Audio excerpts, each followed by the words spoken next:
adversaries would look at something like this and be pretty happy that we create this kind of turbulence within our force.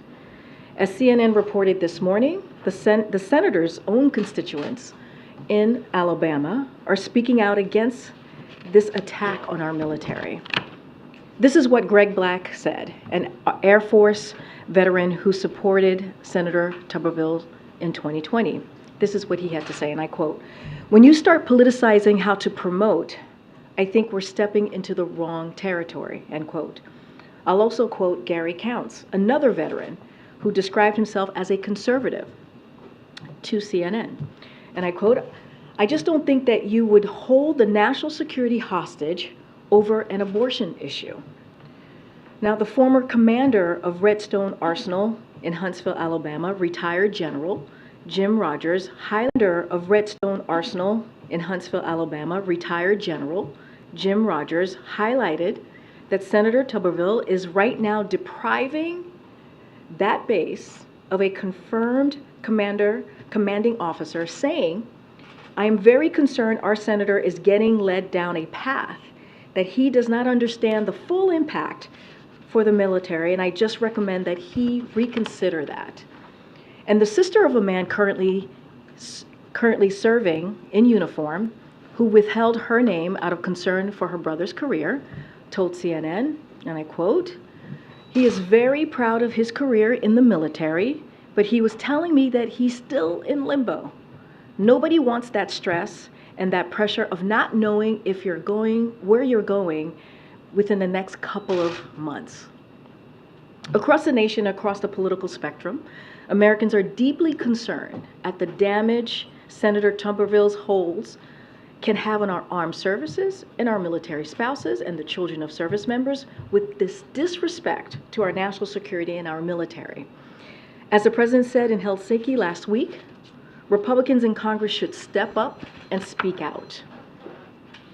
As you all know, today the Department of Education is holding a hearing to get public input on the new debt relief that President Biden announced a few weeks ago, right after the SCOTUS decision. As you all know, the hearing is a key step forward in our work to get relief out to as many borrowers as possible, as quickly as possible. The Department of Education also released state-by-state data showcasing who stands to benefit from the over $39 billion in debt relief we announced last week for over 800,000 borrowers.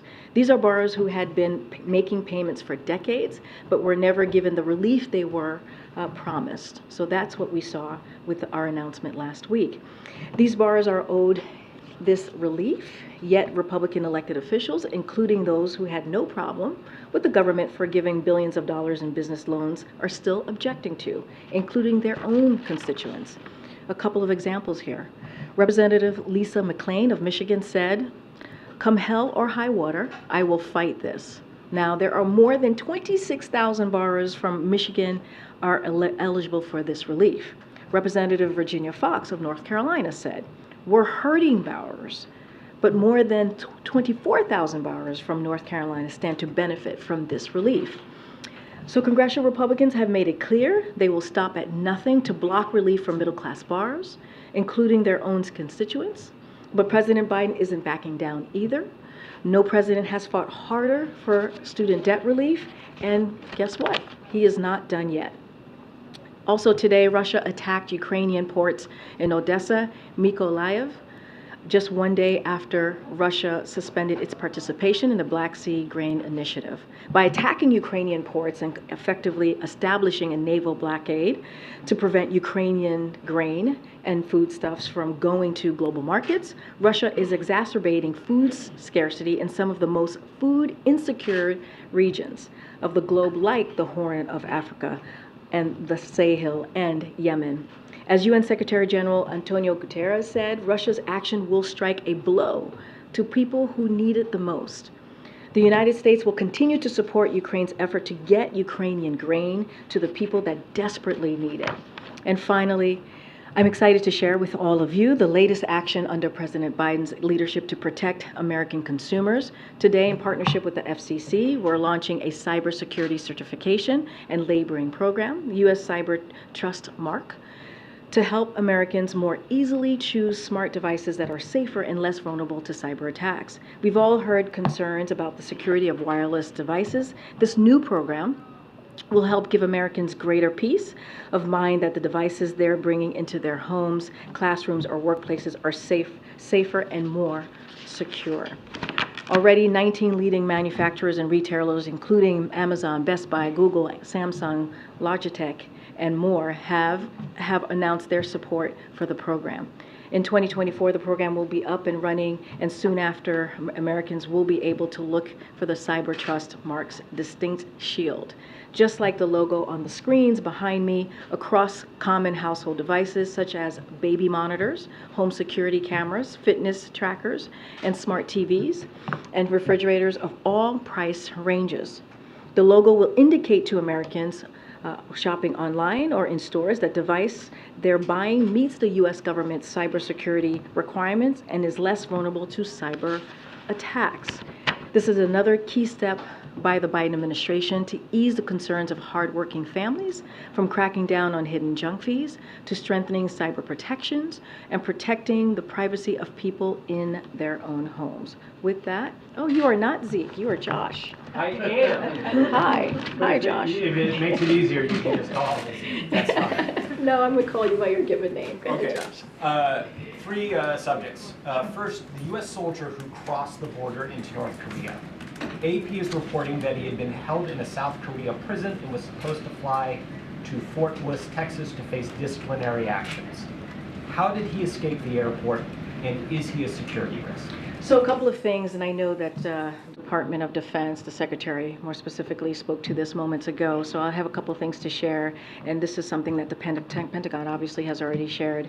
In the afternoon of July 18th, local time, a U.S. soldier on a private JSA orientation tour crossed willfully and without authorization the military demarcation line into the Democratic People's Republic of Korea.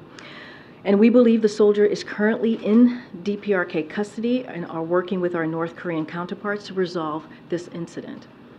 DoD is in the process of notifying next of kin. Until that is complete, they will not release identification of the soldier. The White House, the Department of Defense, the State Department, and also the UN are all working together to ascertain more information and resolve the situation. I don't have more to share beyond that. We are looking into this, trying to get more information.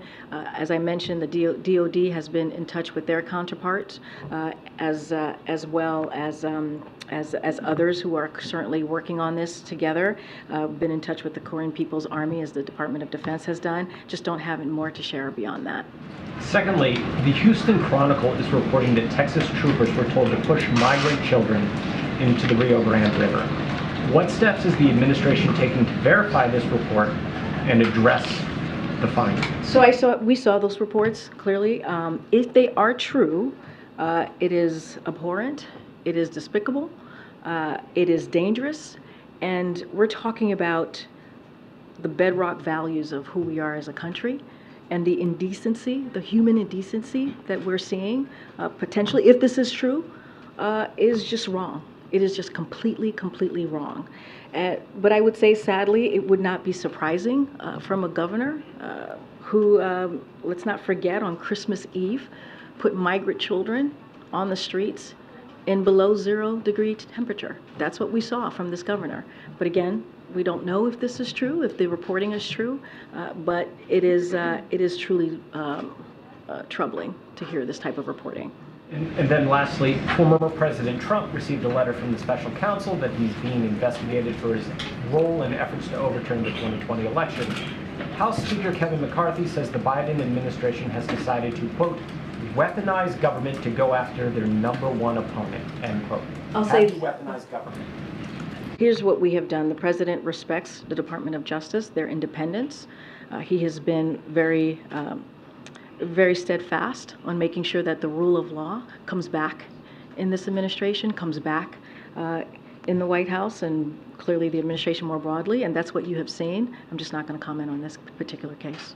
Okay, Mary. On the service member who crossed into North Korea, I know you're still gathering information. This is unfolding, but I guess big picture, what lengths is this administration willing to go to? How much diplomatic capital are you willing to spend to get this service member back, given that he willfully crossed? So look, we're looking into this. We're looking into, clearly there's an investigation in this incident, and this is something that the Secretary said himself, which is our primary concern at this time is ascertaining clearly the well-being of this individual, and so that's going to be certainly our primary focus here. As I mentioned, the Department of Defense has certainly has reached out to their counterpart at DPRK. I'm just not going to go beyond that at this time. At this point, though, do you know if North Korea is asking for anything in return? I don't have anything to share. This is, and this is something that the Secretary said as well. This is a very early stages of this issue, of this incident, and so we're trying to gather as much information as possible. Thanks. On this soldier who crossed into North Korea, do you know what the misconduct was that he was being disciplined for? I don't have any information beyond what you already know. And do you know exactly where within the joint security area this occurred? Was it within one of those buildings at the joint security area? Was it outside? All very good questions. As I said, this is the beginning, very early stages of this investigation. We're going to look into it. I just don't have anything to share beyond that. On January 6th, I understand that you guys aren't going to comment specifically on this case, but the president has held former President Trump responsible for the events of January 6th previously in his rhetoric in a number of ways. So I'm wondering, how does he feel about the fact that the former president may now be held accountable for the events of that day? So look, this is an ongoing case. I'm just not going to respond to any hypotheticals that's currently, out there in the world. I'm just not going to be very, very mindful and give the Department of Justice their space to do this investigation. Just not going to comment from here. Just quickly on the last topic, my colleague Priscilla reported that the U.S. has been holding migrants at CBP detention facilities for more than 10 days. This is as a result of some of the administration's policy changes, even though it's U.S. government policy to not hold those individuals for longer than 72 hours. So what is the administration doing to rectify this, and to what extent do you believe the president's policies are responsible for this? So I have to look into that reporting. It's the first time I'm hearing about this. As you know, we have our policies as it relates to holding migrants. I just have not seen that reporting, and I would have to get back so I can actually give you the correct information. Okay. Thank you, Karine. NSC's Kurt Campbell is in Seoul attending a U.S.-South Korea meeting. Currently, is he getting involved in any capacity in getting the American soldier out? I don't have anything to share about specific individuals' involvement. What I can say is the White House, the Department of Defense, the State Department, and certainly the UN are all involved and as I mentioned, DOD has reached out to their counterpart. I just don't have anything on anyone specifically being involved. Can you share anything on whether there has been a request to the North Koreans for the return of this soldier? All I can say is that we've done outreach to the respective counterparts, in particular the Department of Defense. Just don't have anything else to share. As I mentioned, even the Secretary of Defense said we are in the early stages of this, and so we're looking into this incident and obviously want to get it resolved. Quick one on Israel.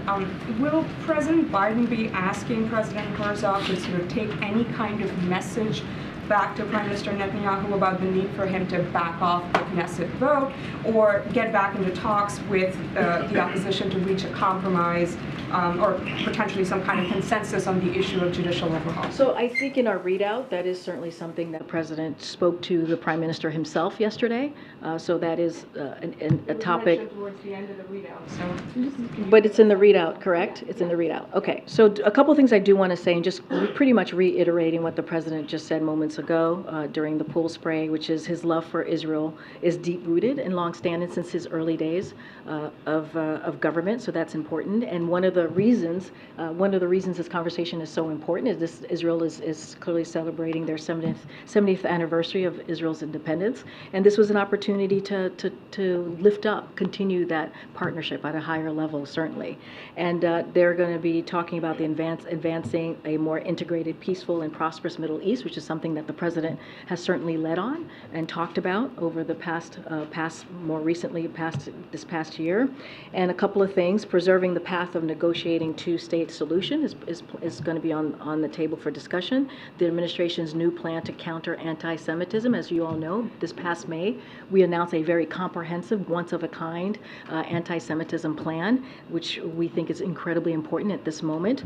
The importance of upholding democratic principles principles, including the checks and balances as we talk about judicial reform, and the changes have the broadest possible, if there are changes, that needs to have the broadest possible consensus within our system.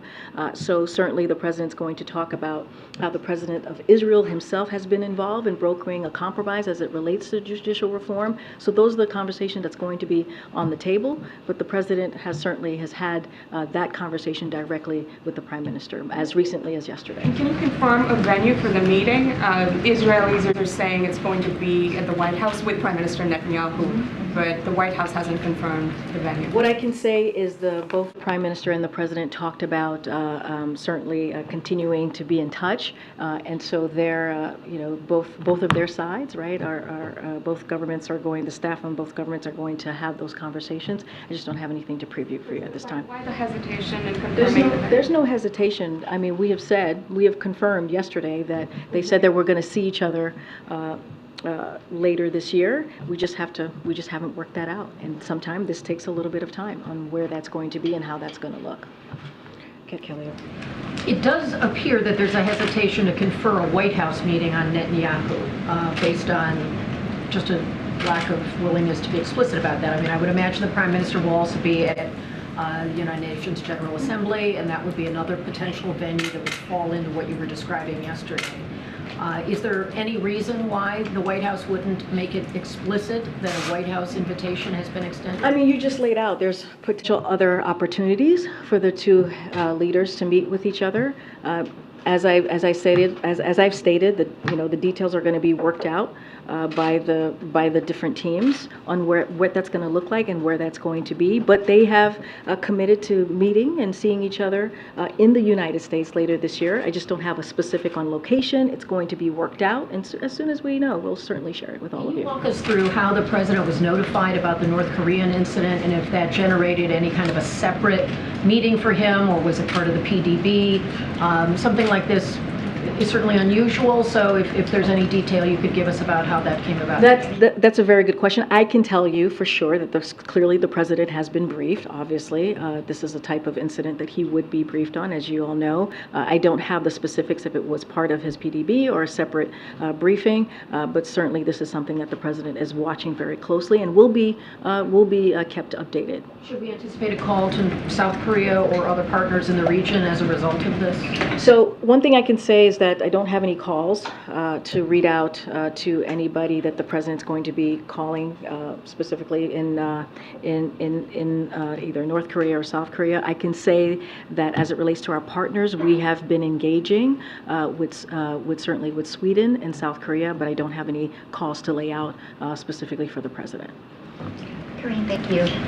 On the matter of the U.S. soldier, you said that the U.S. is working to resolve this matter. Can you just clarify what a resolution is?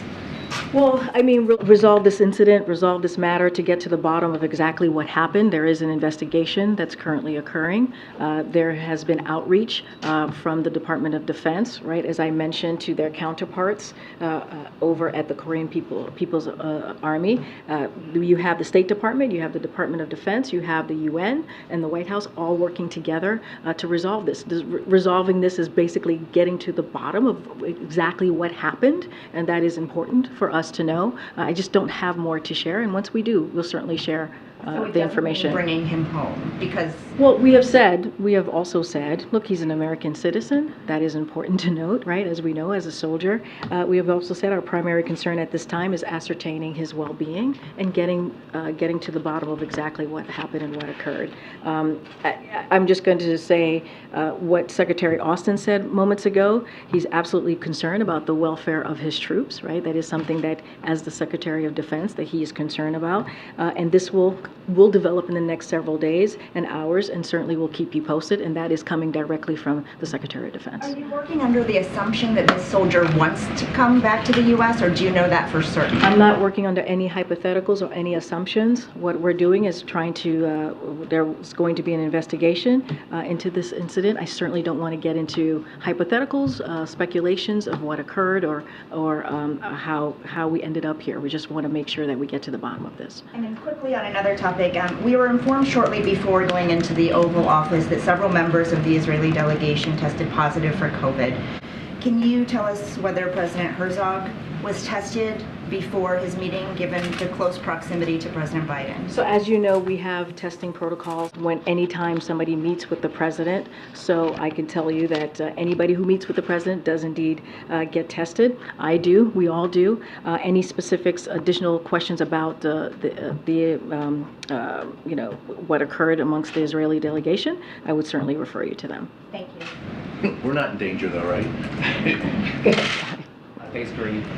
Despite the Supreme Court ruling, Alabama state lawmakers proposed a congressional map that would, a secondary map that would have a district that would be 42% black, not quite a majority as the plaintiffs in the case have said. They say this is a violation of the Supreme Court ruling. Does the White House take that position that this proposed map does not fulfill the ruling of the Supreme Court to have that second district majority black? So that is something that I would have to refer you to the Department of Justice. I'm just not going to speak to that from here. I have not seen the secondary map of what it is that is being done in Alabama, but I would refer you to the Department of Justice. And on voting rights, Senator Warnock and Senate Democrats today are reintroducing the Freedom to Vote Act, something that the president has called for Congress to pass repeatedly. Though we know the political reality in the House for that bill, what is the White House's message to Americans more broadly about voting rights and with the reintroduction of the Freedom to Vote Act? So look, this, as you just stated, this is something that the president sees as a priority, making sure that Americans have the right to vote, have those freedoms intact. And so that is something, a message that the president will always continue to share. He's going to continue to call on Congress to act. It sounds like they're moving forward in the right direction, and we think that's incredibly important. It is our constitutional right to be able to vote freely, to be able to make sure our voices are heard, but just not going to go beyond that. Go ahead, Jackie. Thank you, Karine. Did the president address at all Congresswoman Jayapal's comments in his meeting with Herzog? Say that one more time. Did the president address Congresswoman Jayapal's comment that Israel is a racist state? What do you mean had to address? Did it come up at all in the conversation with President Herzog? I mean, they're currently having a conversation right now in the bylaw. To address it, did it come up in his call with Netanyahu yesterday? I mean, the president has been very clear, right? And I kind of stated this at the beginning. The United States and Israel's relationship is a special one. There's a special bond. There's a commitment, and it is a commitment to Israel's right to exist, Israel's security, and its legitimacy. I mean, that's one of the reasons that the president spoke to Prime Minister yesterday and is having this important meeting with the Israeli president. They're going to have a conversation on how we continue to grow that special relationship. As I just laid out, 75 years of Israel's independence is being celebrated this year, and we think it's important to continue that relationship. The reason I ask is because yesterday Kirby had said that you guys were glad that she apologized, but what we didn't hear was any condemnation of her comment from the White House. Does the White House condemn that comment? I mean, look, the apology was the right thing to do. And we've been very clear when it comes to anti-Semitism. This administration and the entire Biden-Harris administration have been clear that when Israel is singled out because of anti-Jewish hate, that's anti-Semitism, and that is unacceptable. One of the reasons, and I just said this moments ago, back in May, the president put forward a comprehensive plan on how to counter anti-Semitism. It is something that is its first of a kind strategy that we've not seen before, and it is comprehensive and is ambitious. So you already have seen the commitment from this president on how to deal with an issue that we feel is incredibly unacceptable. So we've been clear on our record. We've been clear on speaking against anti-Semitism throughout this administration when we see it. So the White House does condemn that comment? I mean, I just said if any time anti-Jewish hatred is said, that is anti-Semitism, and we find it to be unacceptable. But at the same time, we think it's important that the Congresswoman did indeed apologize for her comments, and we're glad to see it. Didn't hear whether it was a yes or a no to that question, but in another vein, there's a vote happening in the House today, a resolution saying that Israel is not a racist state or an apartheid state. Does the White House want to see strong support for that resolution? First of all, we condemn anti-Semitism. Anytime there is any anti-Jewish hate, we condemn it. We've been very clear. That is answering your question. As it relates to anything that's going on the House, I refer you to the House. But again, I cannot be more clearer. You have the president right now meeting with the president of Israel. A very important meeting that they're having. They're doing a bilat right now. And one of the things that the president's going to make very clear is the special bond and our commitment to Israel. And it is unwavering, it is unshakable, and the president finds that relationship again very deep. And it started when he first walked into government. I hear you, and I'm sorry to push on it. We just went back and forth. Democrats don't want to take action against other Democrats when they have to apologize for something like this. There has been criticism. We just said that we're glad that she apologized. Congresswoman Jayapal did indeed apologize. And we have been very clear. Anytime Israel is singled out with anti-Jewish hate, which is indeed anti-Semitism, it is unacceptable. It is unacceptable. You have an administration that has put forth a comprehensive plan to counter anti-Semitism, something that we have not seen in this way from any other administration. That shows the president's commitment to this issue. I'm going to move on. Go ahead, Andrew. Thank you, Karine. Two questions. Is the president satisfied with the pace at which Afghan allies are being processed to enter the U.S.? There are a lot of folks who were left behind, who were in third countries, who served with the U.S. during the years we were there, and they're still waiting. Is he satisfied, and would he push the Senate to include the Afghan Adjustment Act in their version of the NDAA? And then I have a second question. So I think what I can say is our commitment continues to stand, all right, to make sure that we take care of the folks who helped us during the longest war in this country that we have seen, that we have supported. And the work continues. The work is going to continue. Any specifics on data, any specifics on how fast it's moving and where we are currently, I would certainly refer you to the State Department. And then on what the former president said on his social media site today, has President Biden asked for any sort of intelligence estimate or inquired as to preparations for potential violence in reaction to any further indictments of the former president? Look, I could say this, we are always prepared. I don't have anything to share beyond that. Thank you so much. On Taiwan, the Vice President of Taiwan is coming through the States soon. He is currently the front runner in Taiwan's presidential election.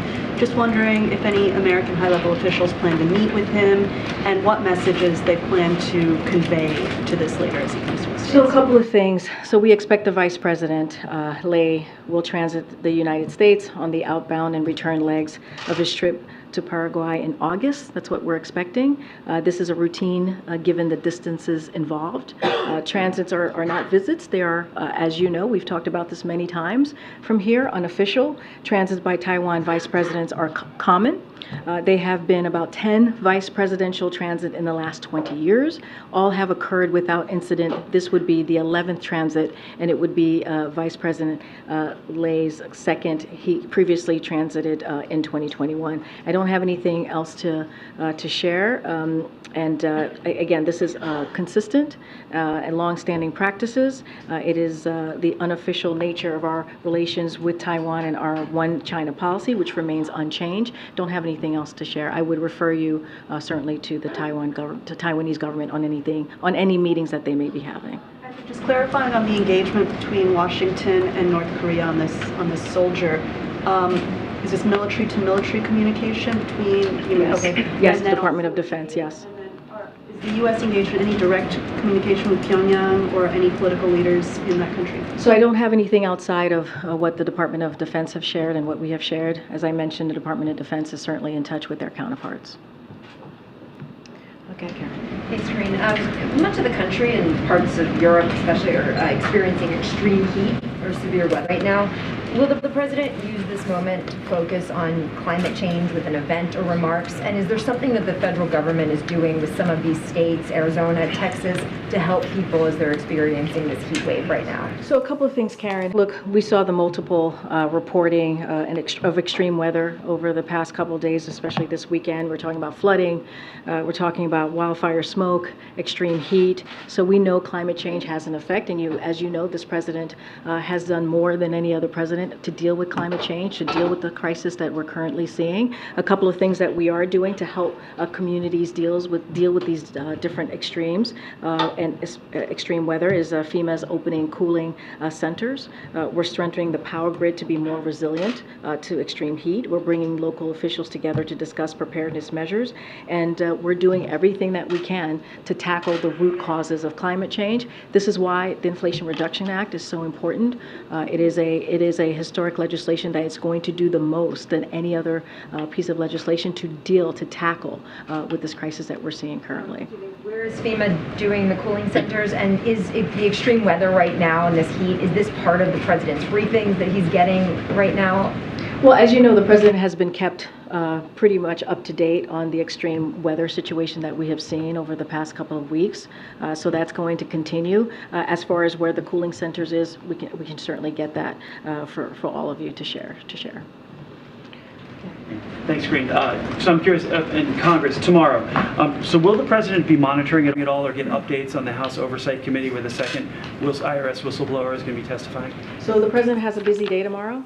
As you all know, he's convening the Competition Council to announce new actions to increase competition in the American economy, to make sure that we're doing everything that we can to lower costs for consumers, and also to help entrepreneurs and small businesses thrive. And that's what the president's going to be focused on tomorrow. These are pillars, as you can imagine, of Bidenomics, is something that we've been talking about certainly the last couple of weeks. So he's going to have a busy day. That's going to be the focus. It's going to be focused on the American people. Is the president concerned about the impartiality of the IRS in terms of their work and their investigations that they do then? I'm just not going to speak to the hearing that's happening tomorrow. No comment from here.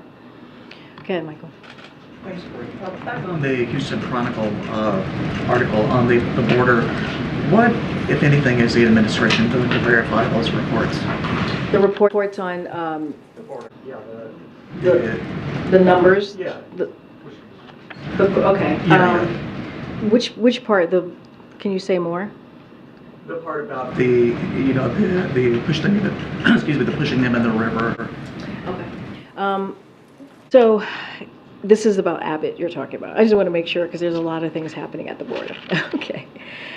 So look, I think what we have done, the president has demonstrated leadership on how to deal with, how to put forward a plan that's humane, right? That's humane and actually is also effective. And you saw that in the past couple of months. What we're seeing right now, if you're denying migrants water, that's not enforcement. That is abusive. That is atrocious, and so we don't know if these reports are true. Clearly we're hearing them just like you are, so certainly we're going to call that out, and so we have repeatedly said that we are willing to work with Republicans and Democrats to deal with this issue. The president on his first day said that he would put forth a comprehensive immigration plan, and that's what we want to work on. The president has done everything that he can with the tools that he has to put forward a humane process, and we see that process is working. But when you do this in an inhumane way, we're gonna call that out, and it is abhorrent if this is indeed true. Johnson & Johnson has filed suit against the administration over the Medicare provision in the Inflation Reduction Act. Do you have a response? And is there any concern from the White House that provision, now facing multiple lawsuits, may be struck down? So look, what we're going to continue to do is make sure that the president does everything he can to lower costs for the American people. And that's what we saw in the Inflation Reduction Act. The president is proud of that. The president has always said he's going to do everything that he can to give Americans a little bit breathing room. And look, what we're seeing now, that Medicare is allowed to be able to have those conversations to lower costs, that's important. That's important. We want to work with pharmaceuticals on how we move forward on continuing to lower costs, but we're certainly not going to shy away from what the president has promised when it comes to health care, when it comes to drug costs, and that's when, again, Inflation Reduction Act is so critical and so important. I'm not going to get to the legalese of this. I'll let the Department of Justice deal with it.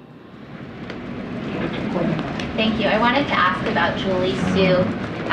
What precedent does it set to have a cabinet official doing the job of, or excuse me, have an acting official doing the job of a cabinet secretary when she can't get confirmed or have the votes to do it? I know that you all know that there aren't votes at this point to confirm her, yet she's still doing the job in an acting capacity, and it seems like it will be for a while.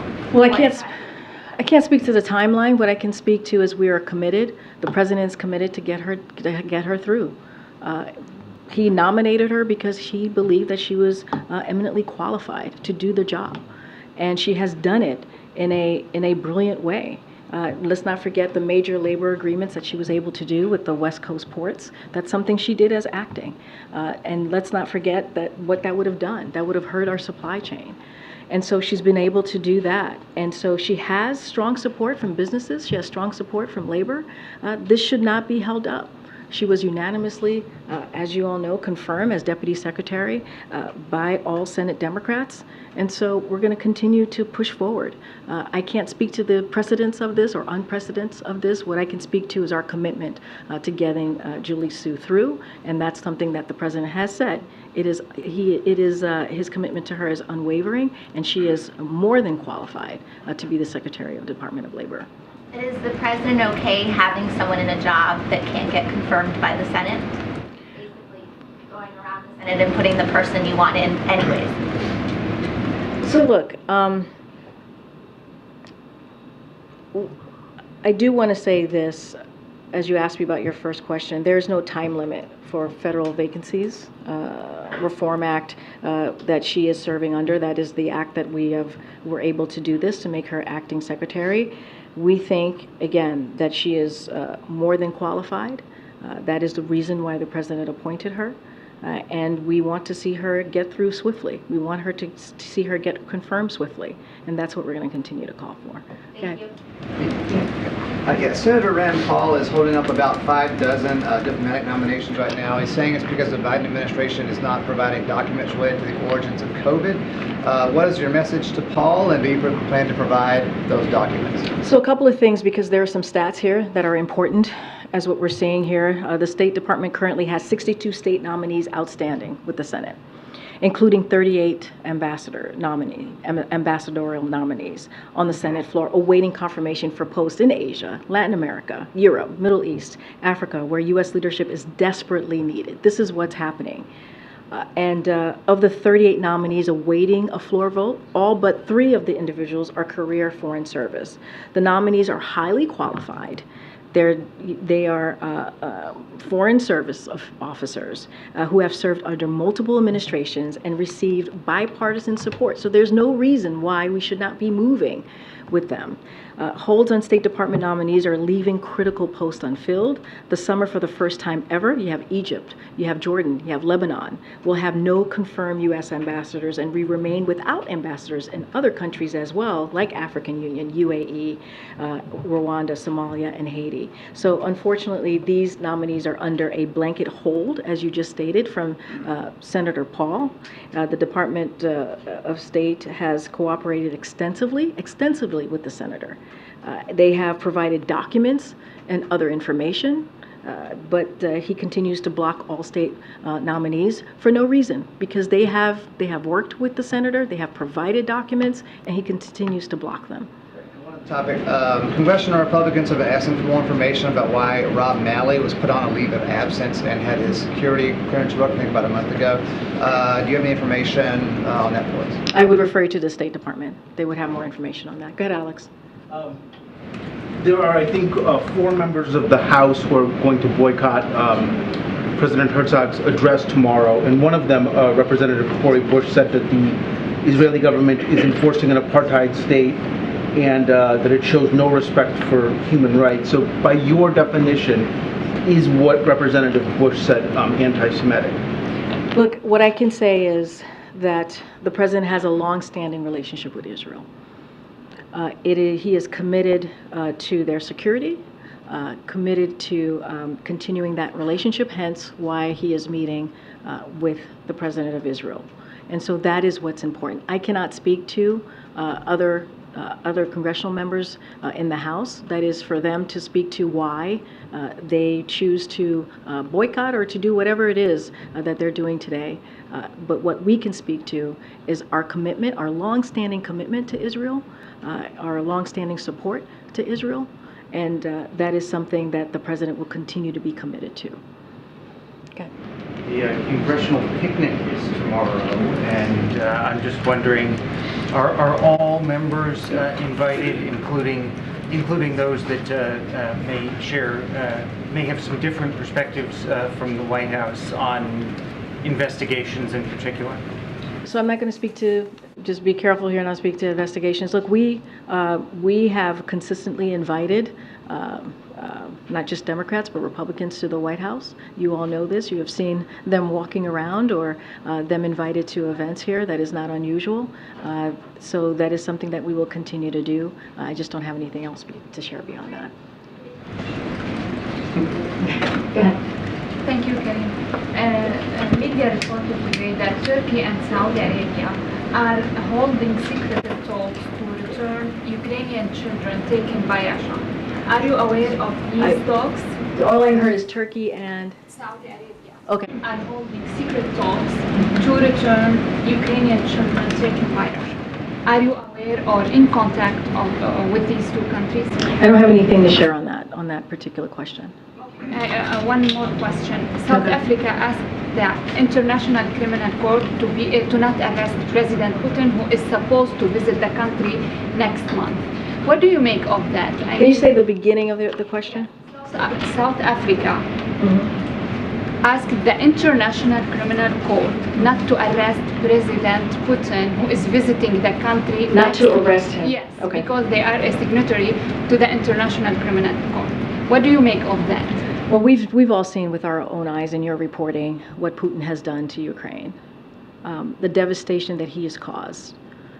And this is an aggression of his own doing into a country's own freedom and democracy. And what we've seen from the Ukrainian people, and you've heard us speak to this, is how bravely they are fighting for that democracy, for their freedom. And we have seen Putin commit war crimes. We have seen him do that. And that's what he continues to do. And let's be very clear, this war can end at any time. It can end at any time if Mr. Putin decides to.